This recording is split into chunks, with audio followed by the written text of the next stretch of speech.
কারণ আল্লামা সাইদি হুজুরের ছেলে ওয়াজ করা পারে না, বুঝলেন? জনগণ দেখবার যায়, দেখা হলেই আউট। কিন্তু আমি তো কালো মানুষ, হকে দেখবার যায় না ভাই, আমার চেহারাও নেই, আমার 14 গোষ্ঠীর মধ্যে কেউ এরকম যোগ্য লোক নেই। আপনার আজকে ধনুট আসার পরে শোনার পর থেকে আমি শুতে আসলো কম্বলের মধ্যে, আল্লাহ কি যে হবে আজকে। যাক আলহামদুলিল্লাহ, অসংখ্য আল্লাহর বান্দার আজকের মাহফিল আইছে। আব্দুল সাত্তার কি দিল? 500 টাকা দান করছে, আল্লাহ দান কবুল করেন। আপনাকে আদায় সাজে করে দেবো না, অসুবিধা নেই, ওয়াজ করি। হ্যাঁ,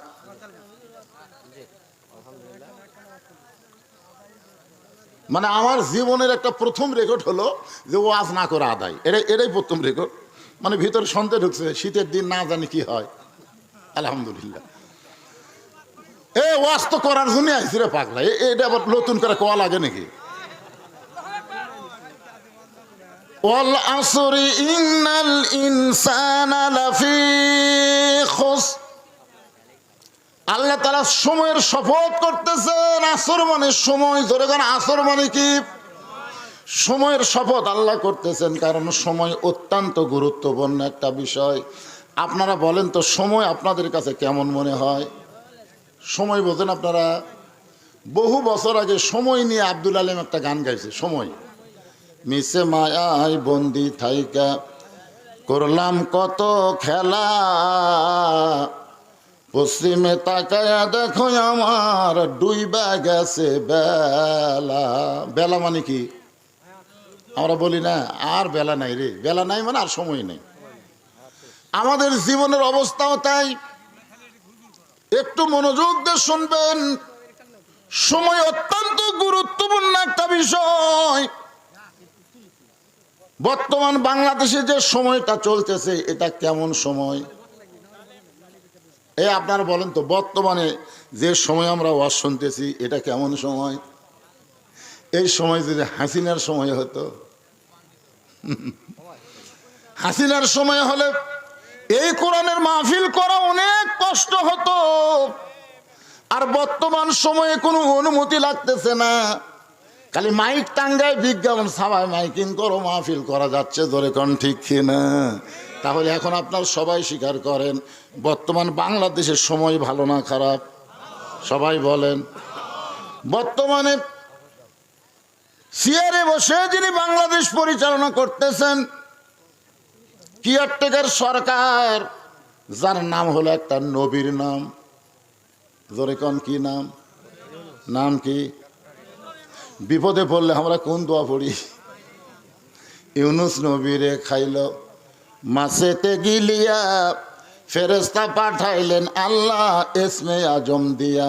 দমে দমে সে হরদম পড়ে সে ইসমে আজম, মাছেরই উদর হইতে বাঁচাইলা প্রাণ। সবাই বলেন আল্লাহু আল্লাহু, সবাই বলেন আল্লাহু আল্লাহু, তুমি জাল্লি জালালুহু, শেষ করা তো যাই না গে তোমার গুণগান। আলহামদুলিল্লাহ। সময়ের শপথ করে আল্লাহ বলতেছেন, ইন্নাল ইনসানা লাফি খুসর। ইন্না মানে নিশ্চয়, ইনসান মানে মানুষ, লাফি মানে ভিতরে, খুসরুন মানে ক্ষতি। একত্রে অর্থ হলো নিশ্চয় মানুষগুলো ক্ষতির ভিতরে। আপনার বলেন তো, মানুষ তৈরি করছে কে? আরো জোরে। আদর করে না রাগ করে? আচ্ছা, মানুষকে আল্লাহ তৈরি করছে আদর করে না রাগ করে? তাহলে আমার সঙ্গে সবাই একটু বলবেন, আদর করে মানুষ আল্লাহ বানায়া কেমনে দিবেন ক্ষতির মধ্যে ফেলিয়া। মানুষকে আল্লাহ এত আদর করে তৈরি করছেন। দেখেন, মানুষ সম্পর্কে আল্লাহ কোরআনে অন্য একটা সূরায় 4টা শপথ করছে। ধরে কোন কয়টা? 1 নম্বর শপথ হলো তিন, ওয়াজ্জাইতুন ওয়াতুরি সিনিন ওয়াহাযাল বালাদিল আমিন। 4টা শপথ করার পর আল্লাহ বলতেছেন, লাকাদ খালাকনাল ইনসানা ফি আহসানি তাকবীর। মানুষকে আল্লাহ তাআলা অতীব সুন্দর করে তৈরি করছে, আর সেই মানুষ ক্ষতির মধ্যে পড়ুক এটা আল্লাহ চায়? এই কারণে আল্লাহ বললেন ইল্লাল্লাযীনা আমানু ওয়া আমিলুস সলিহাতি ওয়া তাওয়াসাউ বিল হক ওয়া তাওয়াসাউ বিস সবর। এই চারটা বিষয় যদি আমাদের ভিতরে থাকে তাহলে আমরা ক্ষতির মধ্যে পড়ব না। কয়টা? সবাই বলে কয়টা? আরো জোরে সবাই কর না কেন? এক নম্বর হলো ঈমান। ঈমান যদি না থাকে আপনি যত আমল করেন একটা আমলও আল্লাহর দরবারে কবুল হবে না। যেমন ওই যে আবু তালেব পুরি গেল, আবু তালেব এত দৌড়াদৌড়ি করে। আবু তালেব কিন্তু অত্যন্ত ভালো মানুষ, নবীর চাচা আবু তালেব অত্যন্ত ভালো মানুষ, কিন্তু ঈমান না থাকার কারণে আল্লাহ তাকে জাহান্নাম দিবে। নবীর চাচা আবু তালেবের কিন্তু ঈমান ছিল না। কথা কন না কেন? কি ছিল না? তার মানে বোঝা গেল নবীকে যিনি লালন পালন করলেন সেই চাচা ঈমান না থাকার কারণে জাহান্নামে যাবে। এখন আমল যদি করবার চাই এক নম্বর হলো ঈমান। যেরকম এক নম্বর কি? নবী খুব চেষ্টা করছে, খুবই চেষ্টা করছে। এখানে নবীর চাচা আবু তালেব যখন মৃত্যুর বিছানায়, তখন আল্লাহর নবী গিয়ে বললেন চাচা শুধু একটা বার খালি লা ইলাহা ইল্লাল্লাহ বলবেন, আমি আপনাকে হাত ধরে জান্নাতে নিয়ে যাব। চাচা বললেন বাজান মোরাই যখন যাচ্ছি বাপ দাদার ধর্ম ছাড়বো না। এখান থেকে বোঝা গেল অন্য ধর্মে জন্ম নিয়ে মুসলমান হয়ে মরা খুবই কঠিন। আল্লাহ সেই কঠিন আমাদের মধ্যে রাখেনি, সরাসরি আল্লাহ আমাদের মুসলমানের ভিতরে কবুল করেছে। জোরে গান সুবহানাল্লাহ। এক নম্বর হলো ঈমান। জোরে গান এক নম্বর কি?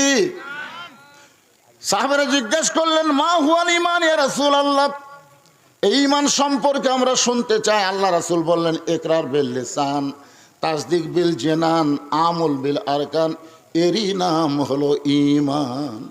জবানে বলতে হবে লা ইলাহা ইল্লাল্লাহ। শুধু জবানে বললে হবে না, কলিজার মধ্যে জায়গা দেওয়া লাগবে। কলিজার মধ্যে যদি ঈমানের জায়গা হয়ে যায় ওই মানুষের কাছে জীবনের চাইতে ঈমানের গুরুত্ব বেশি হবে। দরকার হলে জীবন দিব, কিন্তু বাতিলের সঙ্গে আপোষ করব না। যেটা বাংলাদেশে প্রথম প্রমাণ দিল আবু সাইদ। জোরে কোন কথা ঠিক কিনা? বিএনপি যখন লুকে গেছে, জামাত ইসলাম আছে না নাই বোঝার কোনো উপায় নাই। হাসিনা খেলা আস্ফালন করতেছে এই দেশ আমার বাপের, এই দেশ আমার, পলাবো না পলাবো না, এরকম আস্ফালন যখন অহংকারমূলক কথা বলতেছে, সর্বপ্রথম ঈমানের বলে বলিয়ান হয়ে বাতিলের সামনে আবু সাইদ জীবন দিল। আর এই জীবন দেওয়ার সাথে সাথে ছাত্র জনতা মৃত্যুকে পরোয়া না করে হকের পক্ষে যখন চলা শুরু করলো, ফ্যাসিস্ট হাসিনা পালাতে বাধ্য হয়ে গেল। ধরে কোন কথা ঠিক কি না? তাসদিক বিল জিনান, কলিজার মধ্যে যখন ঈমান থাকবে ওই মানুষের কাছে জীবনের চাইতে ঈমানের গুরুত্ব বেশি হবে। একজন মানুষের নাম বলি, তার নাম হলো মীর কাসেম আলী। নাম কি? ফাঁসির কন্ডেম ছেলে আছে। উকিল গিয়ে বলতেছে স্যার আজকে রাত 12টায় আপনার ফাঁসি হবে। কয়টায়? রাত 12টায় আপনার ফাঁসি হবে। মীর কাসেম আলী মুচকি মুচকি হাসতেছে। উকিল বলে মুচকি মুচকি হাসেন কেন? তো মীর কাসেম আলী বললেন এখন কয়টা বাজে? বলে এখন রাত 9:30 বাজে। বলছে আলহামদুলিল্লাহ, এখন 2.5 ঘন্টা। তো উকিল একটা কাম করো, আমি 2 ঘন্টা ঘুম পাড়ি। 2.5 ঘন্টা বসে থাকা লাভ কি? 2 ঘন্টা ঘুম পাড়ি, যখন 8 ঘন্টা সময় থাকবে তখন আমার ঘুমোর থেকে ডাক দিও।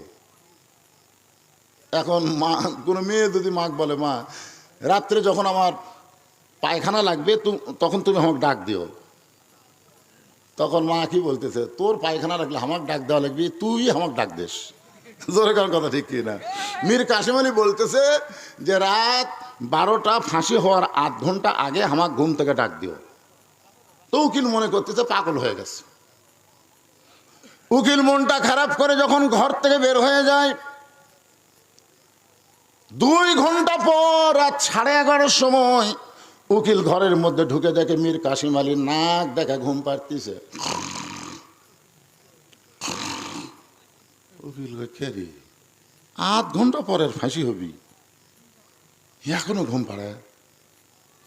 পায়ের আঙ্গুল ঝোঁকায় ঘুম থেকে চেতন পাইয়া মীর কাসেম আলী বলতেছে, আলহামদুলিল্লাহ ভাই, ফাঁসির সময় কে হয়ে গেছে? বলে না স্যার, এখনো 8 ঘন্টা দেরি আছে। ওযু করে 2 রাকাত নামাজ পড়ে কোরআন থেকে 2টা সূরা তেলাওয়াত করে বললেন, দেখো আমার যে কয়টা কাপড় আছে এর মধ্যে সবচাইতে নতুন কোনটা? উকিল বলতেছে, নতুন কাপড় কি করবেন? বলে আমি নতুন কাপড় পরতে চাই। উকিল তাকায় দেখে মীর কাসেম আলী সাহেব নতুন কাপড় পরে আতর সুরমা লাগায় মাথার চুল চিরুন দিয়ে হাসরানোর পরে আয়নার সামনে গিয়ে বলতেছে, দেখো তো আমার কেমন লাগতেছে। উকিল কান্দের বলে, স্যার আপনার ফাঁসি হবে, আপনার ফাঁসির সময় হয়ে গেছে। মীর কাসেম আলী বললেন, তাহলে চলো যাই। উকিল বলতেছে, আপনার ফাঁসি হবে। মীর কাসেম আলী বলতেছে, ঘুমের ভিতরে আল্লাহ পাক আমাকে জানাইছে ফাঁসির মাধ্যমে আল্লাহ আমাকে জান্নাতে বরণ করে নিবে। ওয়ালা তাকুলু লিমান ইউকতালু ফি সাবিলিল্লাহি আমওয়াতুন বাল আহইয়াউ ওয়ালাকিন লা তাশউরুন। তাসদিক বিল জানান, কলিজার মধ্যে যখন ঈমান ঢুকবে তখন আপনার বিশ্বাস হবে এই দুনিয়া থাকার জন্য না, এই দুনিয়া হলো যাওয়ার জন্য। জোরে কোন কথা ঠিক কিনা? এখন আপনারা বলেন তো, আপনারা কি থাকার জন্যই না যাওয়ার জন্যে? সবার বিশ্বাস যদি যাওয়ার জন্য হতো তাহলে আজকে বাড়ির মধ্যে কেউ থাকতে পারতো না, এই কোরআনের মাহফিল এসে পাগলের মতন বসে যেত। জোরে কোন কথা ঠিক কিনা? তাসদিক বিল জানান, কলিজার মধ্যে ঈমান। কলিজার মধ্যে যখন ঈমানের জায়গা হবে, ওই মানুষটা জীবনের গুরুত্ব না দেয়া ঈমানের গুরুত্ব দিয়ে বলবে, ঈমান বাঁচান ফরজ। আপনারা বলেন তো, জীবন বাঁচান ফরজ না ঈমান বাঁচান ফরজ? সবাই বলেন, কি বাঁচান ফরজ? আপনি যতই চেষ্টা করেন আপনি আপনার জীবন বাঁচাবার পারবেন না। যত চেষ্টা করেন, যত দামি দামি ডাক্তার নিয়ে আপনি চিকিৎসা করেন, আপনি আপনার জীবন বাঁচাবার পারবেন না। তবে একটু চেষ্টা করলে আপনি আপনার ঈমান বাঁচাবার পারবেন। এখন আপনারা বলেন তো, আমরা যেটা বাঁচাবার পারবো না সেটার পিছনে সময় দেব, না যেটা বাঁচাবার পারবো তার পিছনে সময় দেব? যেটা বাঁচান যাবে তার নাম কি?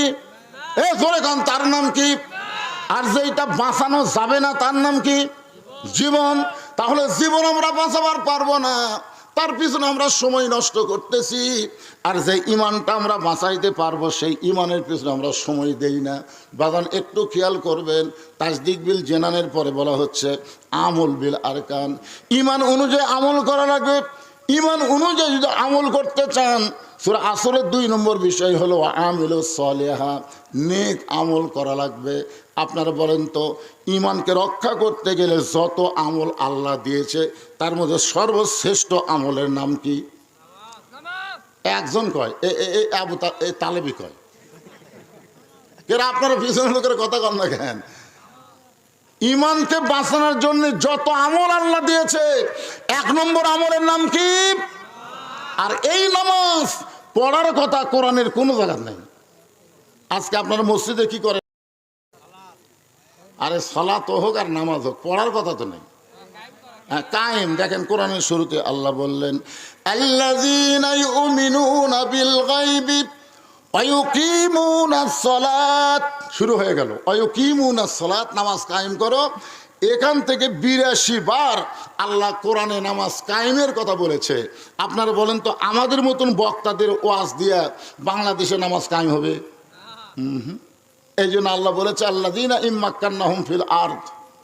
মুসলমানের মধ্যে কাউকে যখন ক্ষমতার চেয়ার দেওয়া হবে, মুসলমান কেউ যখন প্রধানমন্ত্রী হবে, তার 1 নম্বর দায়িত্ব হলো আকামুস সালাত, নামাজ কায়েম করো।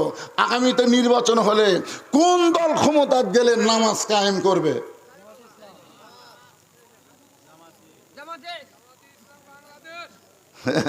আপনারা বুঝতে পারতেছেন না? আগামী নির্বাচনে কোন একটা দল তো ক্ষমতা যাবে।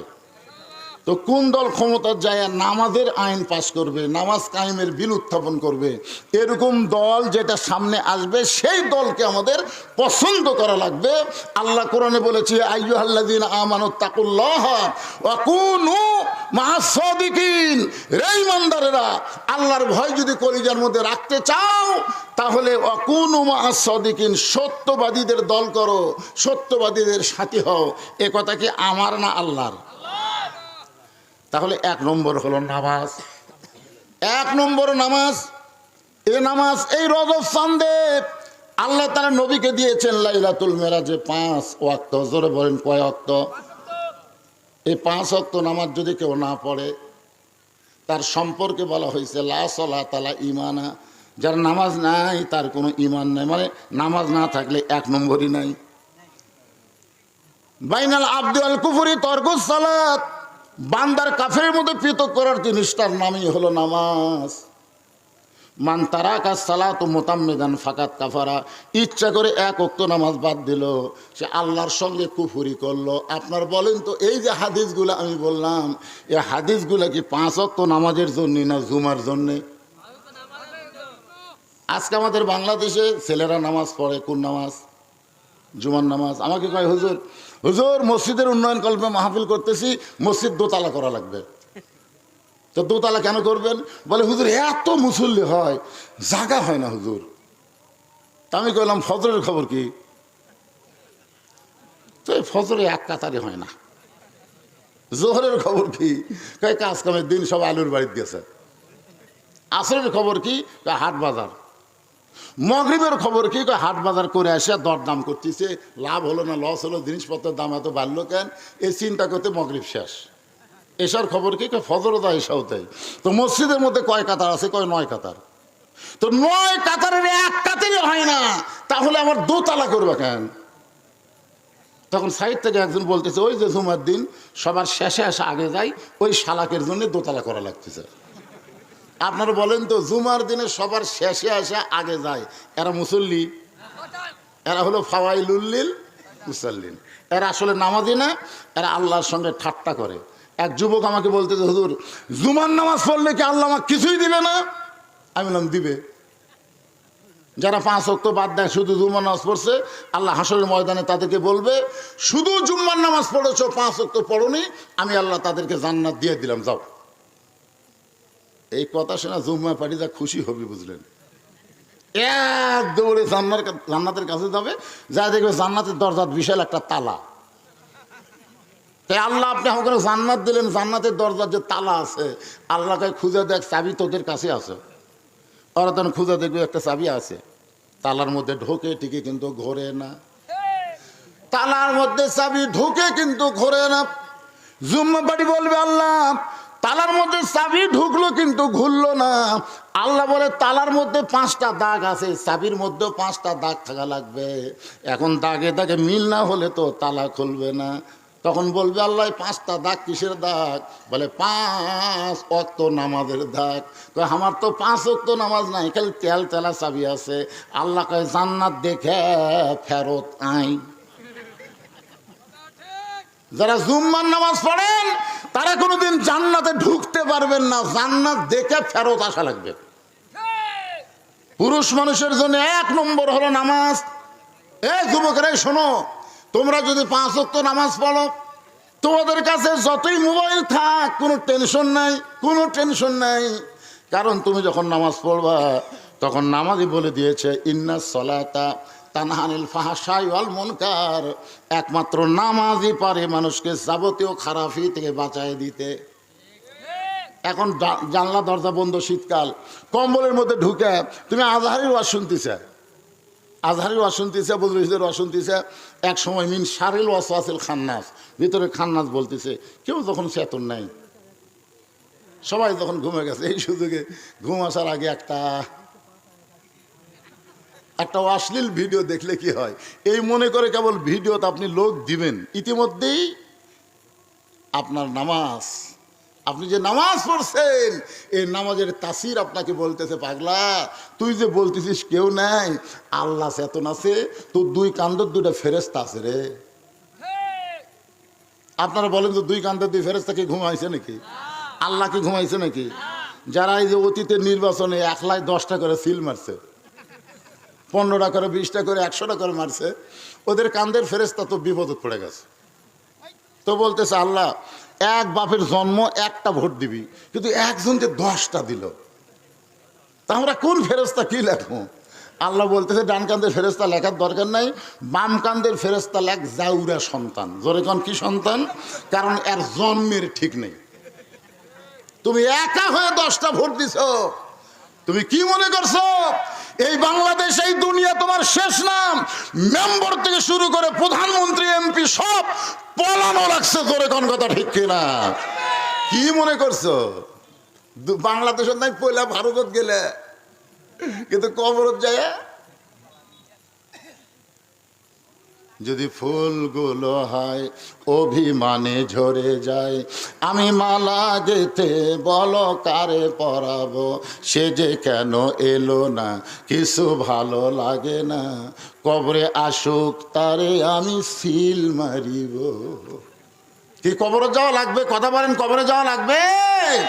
একটু মনোযোগ দিয়ে শুনবেন। পুরুষ মানুষের 1 নম্বর হলো নামাজ। আর আমার মা বোনদের জন্য ওয়ামিলুস সালিহাত, 1 নম্বর নেক আমলের নাম হলো পর্দা। পুরুষ মানুষের জন্য 1 নম্বরের নেক আমল কি? সবাই বলেন, পুরুষ মানুষ, আমরা যারা পুরুষ মানুষ, আমাদের জন্য 1 নম্বর নেক আমলের নাম কি? আর মেয়ে মানুষের জন্য 1 নম্বর নেক আমল হলো পর্দা। আল্লাহর নবী ফাতেমার হাত ধরে বললেন, ফাতেমা তুমি আমার কাছে একটু দাঁড়াও তো মা। ফাতেমা যখন নবীর কাছে দাঁড়াইছে, নবী ফাতেমার হাতের তালুতে একটা চুমাতে বলে, ফাতেমা তুমি কি কখন মনে করো তোমার বাবা বিশ্ব নবী বলে তুমি জান্নাতে যাবে? কখনো কি তোমার মনে হয় তোমার বাবা নবী বলে আল্লাহ তোমাকে জান্নাত দিবে? এই কথা কি তোমার কখনো মনে হয়? ফাতেমা বলতেছে, বাবা আমি তো সব সময় মনে করি আমার বাবা হলো নবীদের নবী, বিশ্ব নবী। এমন বাবার মেয়ে হওয়ার কারণে আল্লাহ খাতির করে আমাকে জান্নাত দিবে। রাসূল কান্দের বলে, ফাতেমা এই কথা মনে করে তুমি ভুল করছো মা। নবীর মেয়ে হওয়ার কারণে আল্লাহ তোমাকে জান্নাত দেবে না।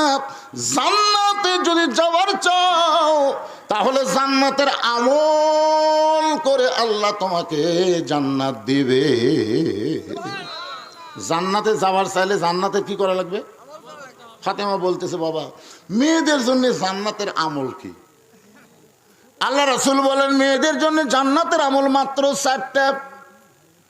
1 নম্বর হলো পর্দা, 2 নম্বর স্বামীর খেদমত করা, 3 নম্বর হলো নামাজ, 4 নম্বর হলো রমজান মাসে রোজা।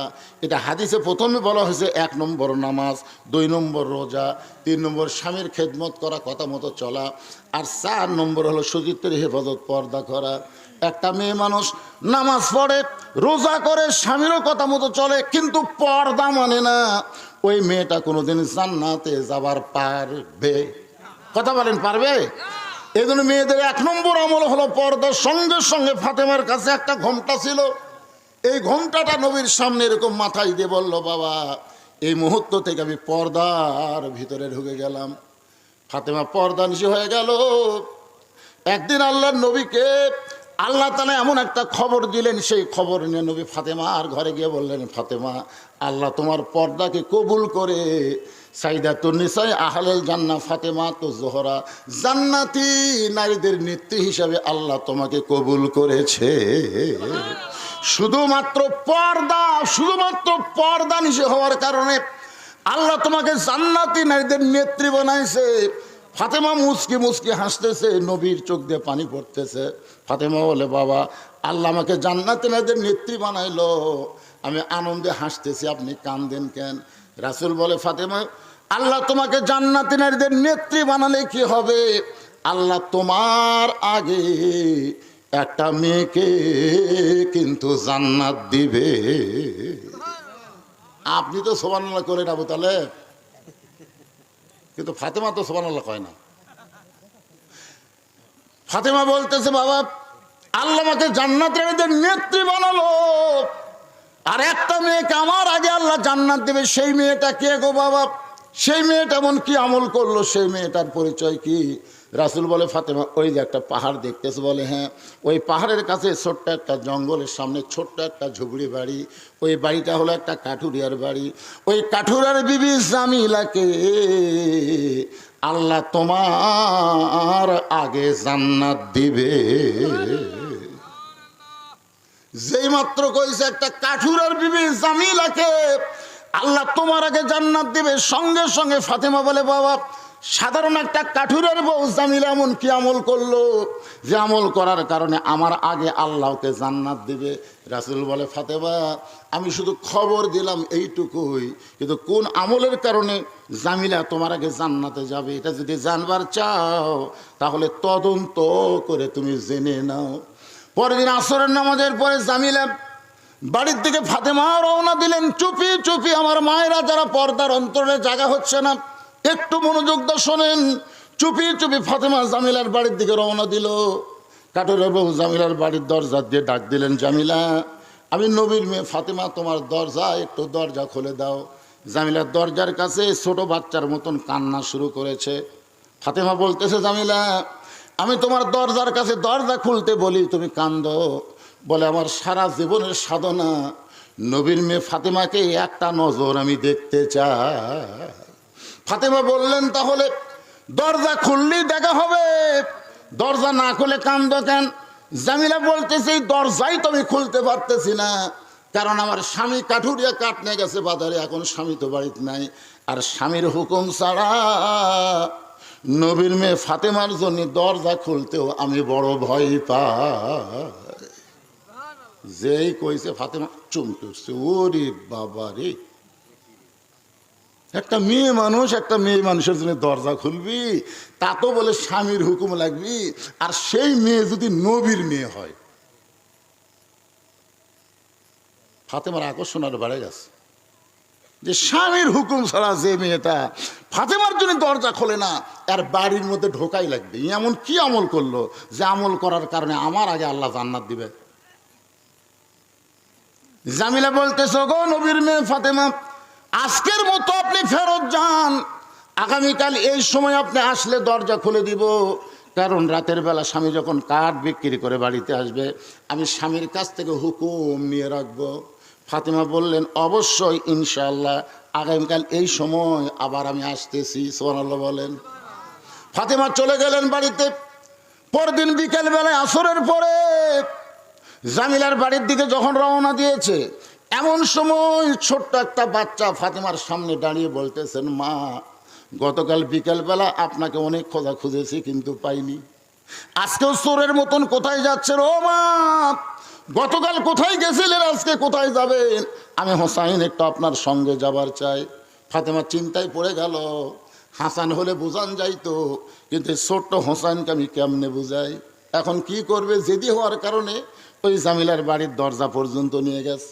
হোসেন বলতেছে, মা দুনিয়ার সমস্ত লোক আমার মায়ের কাছে আসবে, কিন্তু আমার মা এটা কার বাড়ি? একটা ভাঙ্গা বাড়ির দরজায় আমার মা কেন আইছে? মা এই বাড়িতে এমন কি আছে যেই বাড়িতে তুমি গতকাল আইছিলা, আজকেও তুমি আইছো? ফাতেমা কোনো কথা না বলে দরজায় গিয়ে বলে, জামিলা আজকে কি তুমি দরজা খুলবা না? জামিলা বলতেছে, 1 ঘন্টা হলে দাঁড়িয়ে আছি, আপনি আসা মাত্রই দরজা খুলে দিব। ফাতেমা বলতেছে, তাহলে দরজা খুলে দাও। জামিলা বলতেছে, কে যেন আপনাকে মা মা বলে চিৎকার করলো?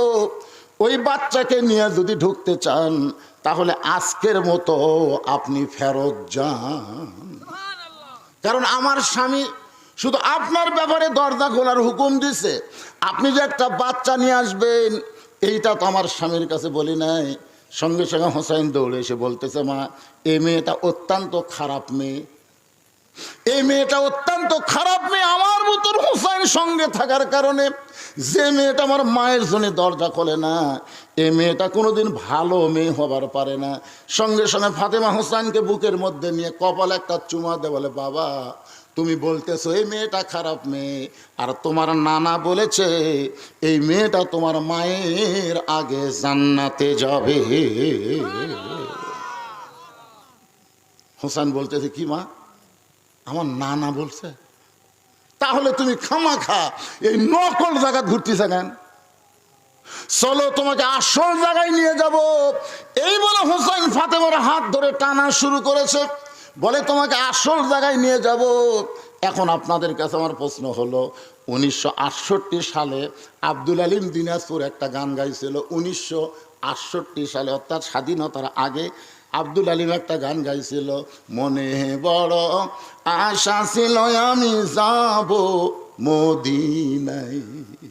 তখন দিনাজপুরের অনেক আলেমেরা আব্দুল আলিমের গানের প্রোটেস্ট করে বলছিল, আব্দুল আলিম ভাই আপনি মূর্খ মানুষ, এই জন্য গানটা সাজাবার পারেন নাই। আব্দুল আলিম বলে, তাহলে গানটা কেমনে সাজান লাগবে? আলেমরা বলতেছে, আপনি বলেন, মনে বড় আশা ছিল যাব মক্কা মদিনায়। আপনি মক্কারে বাদ দিয়ে শুধু মদিনায় যাবার চান। আব্দুল আলিম বললেন, ও আলেমেরা, তোমরা কি আল্লাহর কোরআনে পড়ো নাই? কুল, হে রাসূল আপনি বলেন, ইন কুনতুম তুহিব্বুনাল্লাহ ফাত্তাবিউনি। কেউ যদি আল্লাহর মহব্বত পাবার চায়, আল্লাহর ইবাদত করতে চায়, নবীকে ইত্তেবা না করে করার কোনো উপায় নাই। আর নবীর সুন্নত যদি কলিজার মধ্যে, নবীর মহব্বত যদি কলিজার মধ্যে সুন্নত আদর্শ যদি আমল করে, তাহলে শুধু মক্কা নয়, স্বয়ং মক্কার মালিক আল্লাহ পর্যন্ত তার রাজি হয়ে যায়। মনে বড়, সবাই বলেন, মনে বড় আশা ছিল আমি যাব মদিনায়। হোসাইন মায়ের হাত ধরে টেনে টেনে নিয়ে গেছে আল্লাহর নবীর কাছে। আল্লাহর নবীর কাছে যেই নিয়ে গেছে, ফাতেমা বলতেছে, বাবা আমার কোনো দোষ নেই, আমার কোনো দোষ নেই। আমি প্রথম দিন গেছি ওই কাঠুরের বইয়ের দরজাত, স্বামী না থাকার কারণে আমার জন্য দরজা খোলেনি। আজকে আবার আমি গেছিলাম, এই হোসেন সঙ্গে থাকার কারণে দরজা খোলে নাই। দরকার হলে আরো 10 বার যাব। কোন আমলের কারণে জামিল আমার আগে জান্নাতে যাবে, এটা আমাকে জানাই লাগবে। হোসেন দৌড়ে গিয়া নানার হাত ধরে বলতেছে, নানা নানা তুমি আমার মা চিনো? তুমি যে আমার মাকে একটা কাঠুরের বউ জামিলের বাড়ির দরজাত পাঠাছা, তুমি আমার মা চিনো? ও নানা, দুনিয়ার কেউ কিছু জানবার গেলে আগে তোমাকে আল্লাহ জানায়। কোন আমলের কারণে কাঠুরের বউ আমার মায়ের আগে জান্নাতে যাবে এটা তুমি জানো। তুমি জানার পরে আমার মাকে তুমি কাঠুরের বাড়ির দরজাত পাঠালা কেন? যতক্ষণ তুমি না বলবা কোন আমলের কারণে ওই কাঠুরের বউ জামিলা আমার মায়ের আগে জান্নাতে যাবে, যতক্ষণ না বলবে ততক্ষণ আমি তোমার হাত ছাড়বো না। এমন ভাবে হাত ধরছে বুকের সাথে চাপে। বুঝতেইছেন তো? উমর ফারুক বলে, ইয়া রাসূলুল্লাহ, জোহরের 4 রাকাত ফরজ নামাজের প্রথম রাকাতে প্রথম সেজদা 3 বার সুবহানাল্লাহ আলা বলছি, আপনি সেজদা থেকে মাথা তুলছেন, কিন্তু দ্বিতীয় সেজদায় 100 বারের বেশি সুবহানাল্লাহ আলা বলি, আপনি সেজদা তোলেন না। তৃতীয় রাকাত আপনি ঠিক পড়াছেন, চতুর্থ রাকাতও ঠিক পড়াছেন, কিন্তু এই প্রথম রাকাত দ্বিতীয় সেজদা এরকম। আল্লাহ রাসূল বলে, ওমর যখন তোমরা সবাই সেজদার মধ্যে ছিলে, তখন কুত্তা কই হোসাইন কাতারের মধ্যে আসে আমার পিঠের উপর চড়ছে। এখন পিঠের থেকে নামেও না। আমি সেজদা থেকে হোসেনকে পিঠ থেকে নামাবার চাই, কিন্তু নামাজের মালিক আল্লাহ বলতেছে, হাবিব আপনি আমার জন্য হোসেনকে পিঠ থেকে নামাবেন না।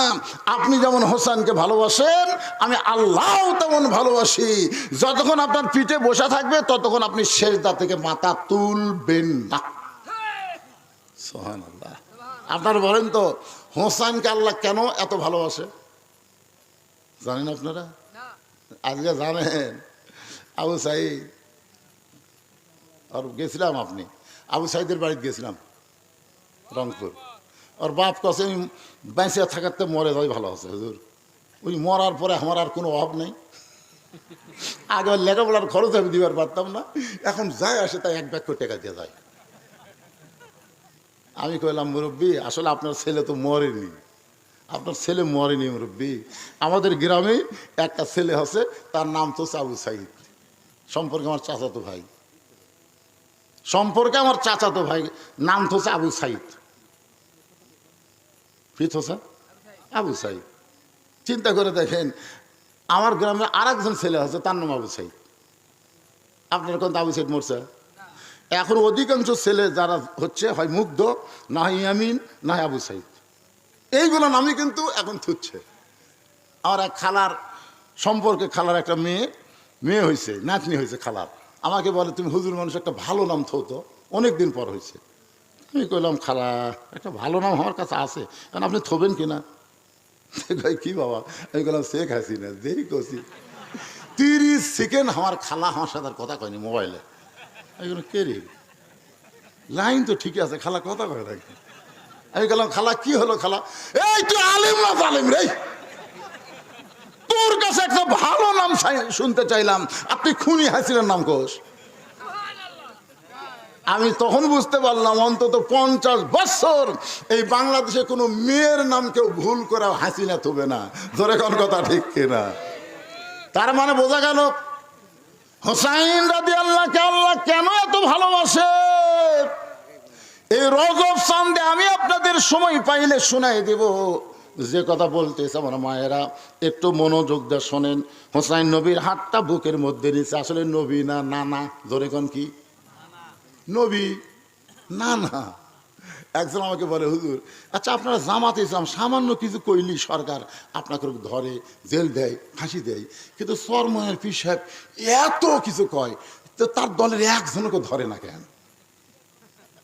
আমি কইলাম কি বিপদ রে। না না, পীর সাহেব যে হারে কয় হাসিনা গদির টাকা লাগাবে, আগুন দিবে, সে করবি সে করবি, ধরে না কেন? আমি কইলাম ফাগলা, নানা নাতির একটা গল্প আছে রে। এখন নাতি নানার কান ধর চলে নানার কান টানতেছে, বুঝলেন? কান এরকম টানে, ছোট নাতি তো, আমার লাতি ঘোষাইনে কোলপ থেকে কান ধর দিলে আমারও কান টানে। আমি কি শয়তান কান টানিস কে? আমি কিছুই করি না, নাতি তো টানুক। হ্যাঁ একটু অ্যাঙ্গেলে দিয়ে দিলাম, পরে বুঝে নেবেন। সঙ্গে সঙ্গে আল্লাহ নবী ডাক দিলেন আলী। হযরত আলী দৌড়ে এসে বলে লব্বাইক ইয়া রাসূলুল্লাহ। আল্লাহ নবী বললেন দরজা বন্ধ কর, ঘরে দরজা বন্ধ কর, দরজা বন্ধ কর। ইয়া রাসূলুল্লাহ আমি নাই, আমি হলাম তোর শ্বশুর, তুই হলে আমার জামাই, ওইটা হলো আমার মেয়ে, আর এটা হলো আমার লাতি। আমরা নানা লাতি, শ্বশুর জামাই, মেয়ে বাপ। নবী আসি বাইরে আসছি, কিন্তু ঘরের মধ্যে লাই। সবসময় নবী থাকা যায় না তো, সবসময় নবী থাকা যায়? মা আয়েশা ঘরের মধ্যে যেই ঢুকছে নবী আমার দরজা বন্ধ করে দিছে। আয়েশা খালি থরথর করে কাঁপতেছে। রাসূল বলে আয়েশা কাঁপো কেন? বলে হুজুর যদি বেয়াদবি হয়। এ কিসের হুজুর? কিসের হুজুর? কে রে পাগলি? যতক্ষণ দরজা জানলা খোলা ছিল ততক্ষণ আমি নবী ছিলাম, জানলা দরজা বন্ধ করছি, আমি আর নবী আছি? তা আয়েশা বলে তাহলে হুজুর আপনি কি হচ্ছেন? আমি এখন স্বামী, তুমি আমার বউ, আসো। এই জন্যই তো আমাকে নবী সব জায়গাতে 1 নম্বর। ধরে কর কয় নম্বর? আর অন্য নেতারা সব জায়গাতে 1 নম্বর না, যার কারণে সব নেতা পানিশা। আর আমাকে নবী লাকাদ কানা লাকুম ফি রাসূলিল্লাহি উসওয়াতুন হাসানা। সফলতা যদি অর্জন করতে চাও, দুনিয়ার সমস্ত পানিশা নেতাকে বাদ দিয়া মোহাম্মদ রাসূলকে তোমাদের আদর্শের নেতা হিসাবে গ্রহণ করে না। আমার নেতা তোমার নেতা, এটা একটা মেম্বর মার্কা স্লোগান হলো। আচ্ছা আমাকে নবী, এ বাবা তকবীর লয় রে, এটি বিশ্ব নেতারটা হবে এখন, তকবীর তো হবে। গলা গলা খাগড়া, এটি কি গল্প করতেছে? এরা কি গল্প করতেছেন? এই শোনো তো, এটি কি গল্প করতেছেন? দেখ হ্যাঁ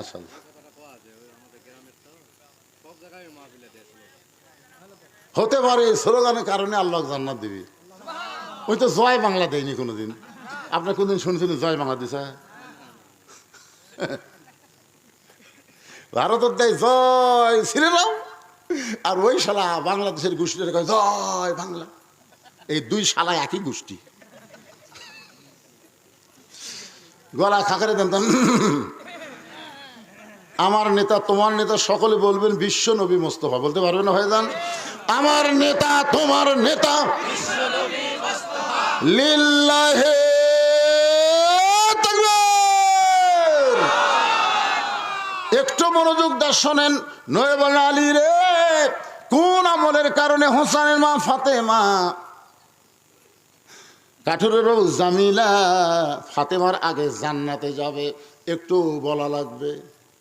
আলিফ কোন আমলের কারণে ওই কাঠুরের বউ জামিলা ফাতেমার আগে জান্নাতে যাবে, এই ঘটনাটা একটু বলা লাগবে।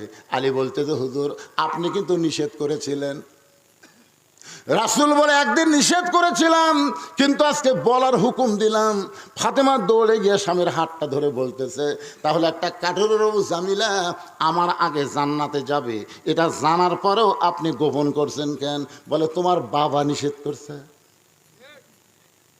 আজকে যখন বলার হুকুম দিছে তাহলে শোনো। ফাতেমা বলতেছে আমি বসলাম, আপনি বলেন। আলী বলতেছে ফাতেমা একজন মেয়ের কাছে আর একজন মেয়ের তারিফ করলে সে কিন্তু ধৈর্য ধারণ করতে পারে। বিশ্বাস যদি না হয় আপনার বইয়ের কাছে বেহেশতের হুরের গল্প করবেন, আজকেই করবেন। আমি একদিন গল্প শুরু করছি, আল্লাহ যদি আমাকে জান্নাত দেয় জান্নাতে হুর দিবি। আমার বউ বলতেছে কে গো হুর কি? হুর হলো সুন্দরী রে, নাক এরকম হবি, চোখ এরকম হবি, এরকম হুরের গল্প যখনই করতেছি দেখি বউ বালুস গলের মধ্যে নিয়ে ঘরতে বার হয়ে যাচ্ছে। আমি বললাম কোথায় যাচ্ছে? হুরলে থাকে। তখনই বুঝলাম মেয়ে মানুষ এতই হিংসুক ভাই। খালেদার কাছে হাসিনার কথা কয়ে লাভ নেই, হাসিনার কাছে খালেদার কথা কয়ে লাভ নেই, এরা লাগবি। জোরে কোন কথা ঠিক ভুল করে হলো কোন মেয়ের সৌন্দর্য আপনার বইয়ের কাছে বলবেন না। যদি বলা লাগে সত্যি হোক আর মিথ্যা হোক, নিজের বউকে আপনি সুন্দর বলেন, নাক বোঁচা তাও যদি বলেন হরিণের মতন নাক, মিথ্যা কথা বললেও একটা সদকা পরিমাণ সওয়াব আল্লাহ আপনাকে দিয়ে দিবে। নিজের বইয়ের তারিফ করতে কোনো অসুবিধা, যখন কোনো অসুবিধা, তবে অন্য কোনো মেয়ের তারিফ করা যাবে না। একটু মনোযোগ দিয়ে শোনেন। আলী বলতেছেন ফাতেমা শুনবার যদি চাও তাহলে ধৈর্য ধরো। তোমার কি মনে আছে একদিন দুপুর বেলায় আমাকে ঘরের মধ্যে ডাক দিলা, আমি যখন ঘরের মধ্যে গেলাম তখন তুমি একটা ওড়না বের করে আমার হাতে দিয়ে বললা, স্বামী গো আমার হাসান হোসেন ক্ষুধার জ্বালায় কাঁদতে কাঁদতে ঘুমায় গেছে, ঘুম থেকে চেতন পাওয়ার পরে কিন্তু খাবার চাবে, কিন্তু আমি ঘরের মধ্যে দেখলাম কোনো খাবার নাই। আমি হিসাব করে দেখলাম আপনার পকেটেও কোনো টাকা নাই, তাই এই ওড়নাটা দিলাম। এই ওড়নাটা বিক্রি করে যে টাকা হবে সেই টাকা দিয়ে আজকে হাসান হোসেনের জন্য আপনি খাবার নিয়ে আসবেন। আলী বলে ফাতেমা তোমার ওড়নাটা জামার পকেটের মধ্যে করে নিয়ে আমি বাজারের মধ্যে ঘোরা শুরু করলাম, কিন্তু কার কাছে বলবো? আমার মনে বড় ভয় সন্দেহ হয়। তোমার ওড়না বের করে যদি বিক্রি করবার যাই আর খরিদ্দার যদি বলে এটা কার ওড়না, আর আমি যদি বলি আমার বইয়ের ওড়না, তাহলে খরিদ্দার মনে করবে যেই স্বামী বইয়ের জিনিস বেচা খায় এই স্বামী হলো দুর্বল স্বামী। আপনার বলেন তো হযরত আলী দুর্বল না সবল? কেমন সবল? যে আলী সম্পর্কে আল্লাহ বলেছেন আসাদুল্লাহিল গালিব, ইসলামকে গালিব করার ব্যাপারে আলী হচ্ছে আল্লাহর সিংহ। কিন্তু বইয়ের জিনিস বেচা খেলে ভাত খায় স্বামী ভাত খায় আর কয় হতেই হলো না। বউ কয় কে গো কি হতে হলো না? আমার জমির ধার একটা জমি বাড়াতে পারে, ৮০,০০০ টাকা দাম চাচ্ছি, আমার ৬০,০০০ টাকা আছে, আর ২০,০০০ টাকা হলেই জমিটা হয়, কিন্তু হতেই হচ্ছে না। বউ বলতেছে ইন্নাল্লাহ আমার সাবিরিন, ধৈর্য ধরেন, এবার না হয় সামনে বছর তোর বাপের জায়গা আমার জন্য ১ বছর থুবি। বউ আমার উপর রাগ করেন কে? রাগ করার কারণ হলো তোর গলার যে মালাটা আছে ওই মালাটা দিলেই তো হয়। তো এই মালা তোমার বাপ কিনে দেয়, তোর বাপ কিনে দিছে, মালার ধাপ আছে, একটা মালার সাইজ করে সোনা হতে পারে রে, কিন্তু মালার সাইজ নেই, এটা ওল্ড মডেল। মুসলমানের বাচ্চা ভাত খাতে ওয়াদা করতেছি খালি মালাটা আমার খুলে দে, আগামী বছর আজকের এই দিনে তো 2 ভরি সোনার ডিজিটাল মালা দেবো রে। মুসলমানের বাচ্চা রে, না এমন তাল মারিছে, বউ খুলে দিছে। 1 বছর পরে বউ বলতেছে কে গো গত বছর যে মালা খুলে দিলাম জমি কিনলেন, 1 বছর হয়ে গেল মালা। স্বামী বলতেছে তুই বদরুশি রস শুনিস নি? বউ কয় বদরুশি তবে কি ওয়াজ করছে? বদরুশি তো ওয়াজ করছে যে বউ যদি সাজে কেবলমাত্র স্বামীর জন্যই সাজতে পারবে, স্বামী ছাড়া অন্য কোনো পুরুষের জন্য সাজা হারাম। তো তুই মালা পরবো কার জন্যে? আমার মালার জন্যই তো মালা করবো। তো মালা ছাড়াই যদি তোকে ভালো লাগে তো মালার কি দরকার রে? আয় বউ কয় আল্লাহ রে, ই তো পুরা সিটার রে। এইরকম সিটার মার্কা স্বামী আছে না নাই? বইয়ের জিনিস বেচা খায়। আলী বলতেছেন ফাতেমা তোমার অন্যটা জামার পকেটের মধ্যে নিয়ে গোটা বাজার ঘুরতেছি কিন্তু পকেট থেকে বের করে বিক্রি করার সাহস পাচ্ছি না। এমন সময় এক খরিদ্দার আমার সামনে এসে সালাম দেবেন, আলী ভাই আপনি মনে হয় কিছু বিক্রি করবেন। আলী বলে ফাতেমা তোমার ওন্না আছে আমার জামার পকেটের ভিতরে। আর খরিদ্দার বলতেছে আপনি মনে হয় কিছু বিক্রি করবেন। এমন সময় তাকায় দেখি খরিদ্দার একটা ব্যাগ আমার সামনে মেলে ধরলো। আমি ওন্নাটা বের করে ব্যাগের মধ্যে ঢুকে দিলাম। খরিদ্দার একটা বারও তোমার ওন্নার দিকে তাকাইলো না। ওই ব্যাগটার মুখ ধরে আমাকে 6টা দেরহাম দিয়ে খরিদ্দার যখন চলে গেল, আমি 6টা দেরহাম নিয়ে দোকানে গিয়ে বললাম ভাই আমার হাসান হোসেন ক্ষুধার জ্বালায় ঘুমায় আছে, ঘুম থেকে চেতন পাইলি খাবার চাবে, তাড়াতাড়ি এই 6 দেরহামের যে খাবার হয় সে খাবারটা আমাকে টোপলা করে দাও। দোকানদার খাবার টোপলা করে আমার হাতে যখন দিবে, ফাতেমা টোপলা হয়ে গেছে, টোপলাটা যখন আমার হাতে দিবে এমন সময় একটা ফকির আমার সামনে এসে বলতেছে আলী ভাই আজকে 3 দিন হলে আমার বাড়িতে কোনো খাবার নাই, যদি পারেন তাহলে আল্লাহর রাস্তা আমাকে একটু দান করেন। আমি আলী চিন্তায় পড়ে গেলাম, 6টা দেরহামের টোপলা হয়ে গেছে, এখন ফকির আমার কাছে ভিক্ষা চায়। আমি ফকিরকে বলবো আল্লাহর রাস্তা আমাকে মাফ করেন, এ কথা বলতে যাব এমন সময় আল্লাহর কোরআন আমার সামনে এসে বলতেছে আম্মা সাইলা ফালা তানহার, আলী রে সায়েলকারীর সঙ্গে খারাপ ব্যবহার করিস না, আলী রে সায়েলকারীকে খালি ফিরাস না। আমি আলী চিন্তায় পড়ে গেলাম, 6টা দেরহামের মধ্যে 1টা দেরহাম ফকিরকে দিব আর 5টা দেরহাম দিয়ে হাসান হোসেনের খাবার নেব। এই মনে করে 1টা দেরহাম 6টা দেরহাম থেকে যখন ফকিরকে দিবার চাই, এমন সময় আল্লাহর কোরআন আমার সামনে এসে বলতেছে ওমা তুনফিকু মিন শাইইন ফি সাবিলিল্লাহি ইউফা ইলাইকুম ওয়া আনতুম লা তুজলামুন। আলী রে তুই ফকিরকে 1টা দেরহাম যদি দেস, আমি আল্লাহ তোকে 10টা দেরহাম ফিরাই দেব। তুই যদি 2টা দেরহাম দেস, আমি আল্লাহ তোকে 20টা দেব। তুই যদি 6টা দেরহাম দেস রে আলী, আমি আল্লাহ দুনিয়াতেই তোকে 60টা দেরহাম দিয়ে দিব। আলী বলে ফাতেমা আল্লাহর কোরআনকে বিশ্বাস করে ফকিরকে যখন 6টা দেরহাম দিয়ে দিলাম, ফকির হাসতে হাসতে যখন চলে যায়, এমন সময় দোকানদার বলে আলী ভাই এই টোপলার খবর কি? এই যে খাবার যে টোপলা করলাম। আলী বলতেছে 1 টোপলা দেওয়া হবে না, তুই 2 বস্তা খাবার প্যাকেট কর, 2 বস্তা খাবার প্যাকেট কর। দোকানদারকে 2 বস্তা খাবার প্যাকেট করার কথা বলে হযরত আলী বাজারের মধ্যে ঘুরতেছে।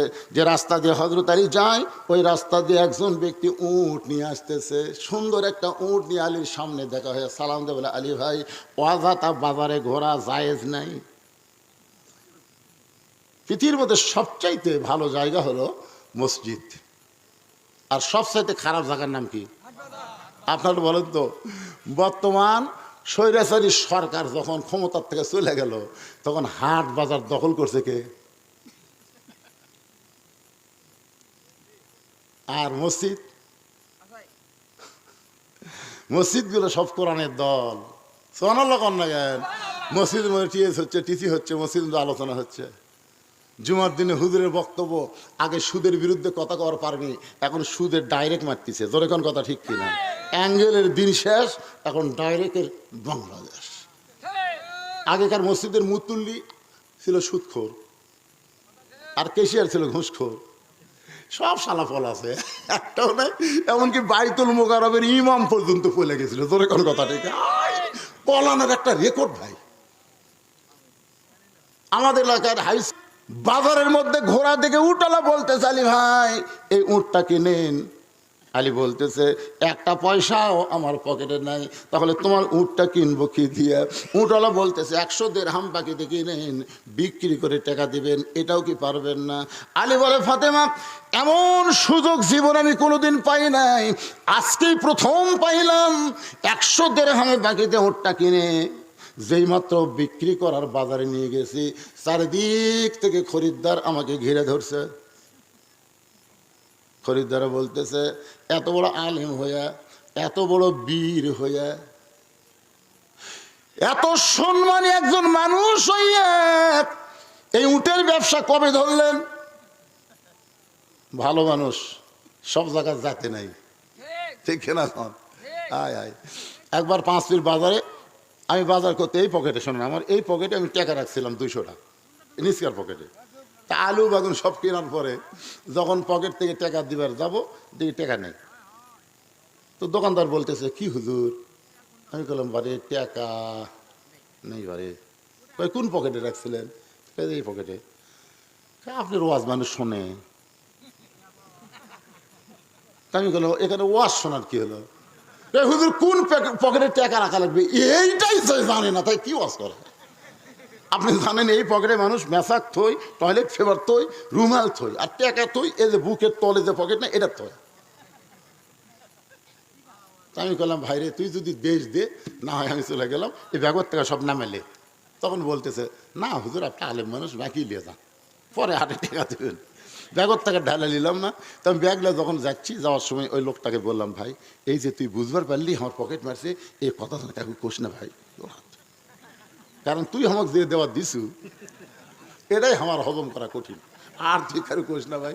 এই কথা বলে আমার জোড়হাত করছে, জোড়হাত করে আমি বল বাজারের মাথা না পাতি 3-4 জন দৌড়ে এসে বলে হুজুর আপনার পকেট মারছে। হুজুর কোন পকেটের টাকা তুলছিল? যাই দেখে 2-3 দিন আমি বাড়ির থেকে বাড়ার পারি, বাড়ি লোকের হুজুর আপনার পকেট মারলো, হুজুর কোন পকেটের টাকা তুলছিল?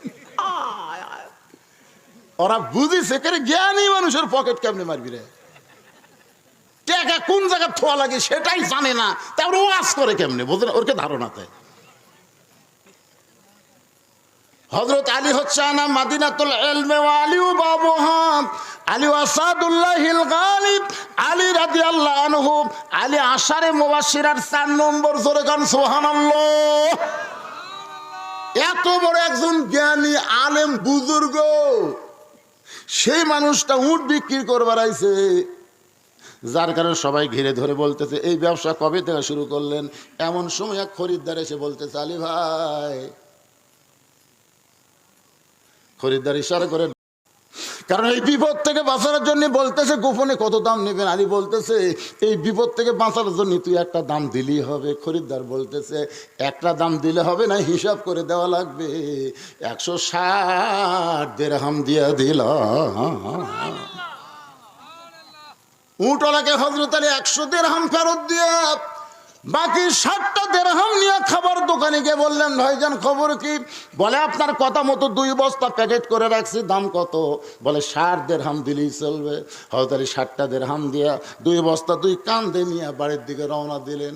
দরজার কাছে যেই মাত্র গেছে, আগে দরজা ভিড়ানো ছিল, দরজা বাড়ির দরজা এরকম ভিড়ানো ছিল, কিন্তু হযরত আলী যেই মাত্র দরজার কাছে গেছে, ফাতেমা দরজার খিল মেরে দিস। আগে আসলো ভিড়ানো।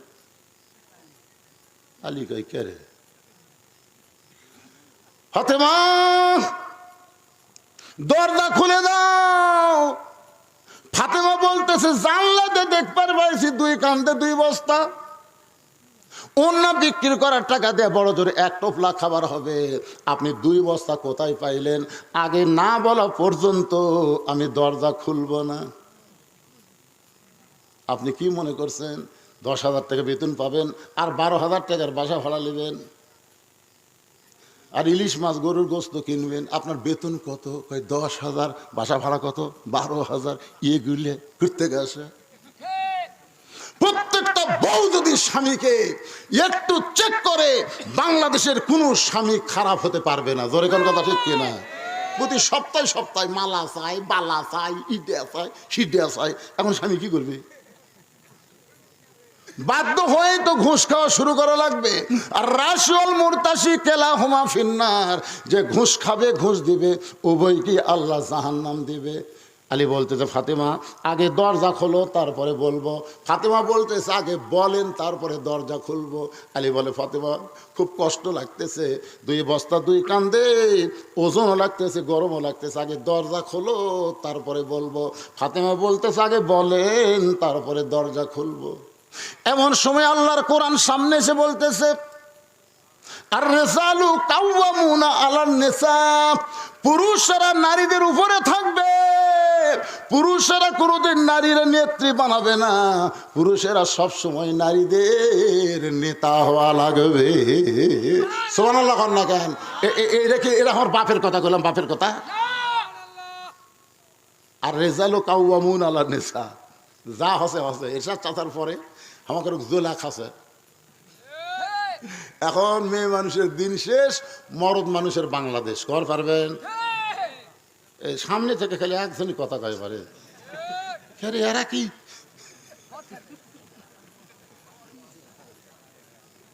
একটা ভালো স্লোগান দেন ভাইজান। আর রেজালু কাওয়ামুনা আলান নিসা, এটা কি আমার কথা না আল্লাহর কথা? তা আল্লাহর কথার সাথে আপনারা একমত না দ্বিমত? এইবারে সবাইকে বলা লাগবে, যে বলবো মেয়েদের দিন শেষ আপনার বলবেন মরদের বাংলাদেশ। মেয়ে মানুষের দিন শেষ, পুরুষ মানুষের বাংলাদেশ, নারীদের দিন শেষ। এরশাদ চাচা শোনেন, এরশাদ চাচা স্বৈরাচার হলেও ভালো আসলে পারে। আমার এলাকার কোনো মসজিদের কারেন্টের বিল এরশাদ চাচার 9 বছর দেওয়া লাগেনি। কথা কন না কেন? আপনার এলাকার যে কারেন্ট দেওয়া লাগছে, মরদ মানুষ হলো বরকত ছিল, বুঝলেন না? মরদ যে মরদ একটা আলাদা জিনিস না। হযরত আলী কোরআন বলতে চাইলি রে তুই পুরুষ মানুষ, তুই ফাতেমার কাছে নত হোস না। সুবহানাল্লাহ। ফাতেমা দরজা খোলেনি, রাগ করে হযরত আলী 2 বস্তা কান্দে করে আল্লাহর নবীর দরবারে। নবী তখন বসেছিলেন, নবী দাঁড়িয়ে গেলেন। নবী দাঁড়িয়ে গিয়ে দৌড়ে গিয়ে হযরত আলীর কপালে একটা চুমা দিলেন। চুমা দেওয়ার পরে 2টা বস্তা নবী নিজে আলীর কাঁধ থেকে নামায় নিলেন। আলীর চোখ দিয়ে দর দর করে পানি পড়ে। রাসূল বলে আলী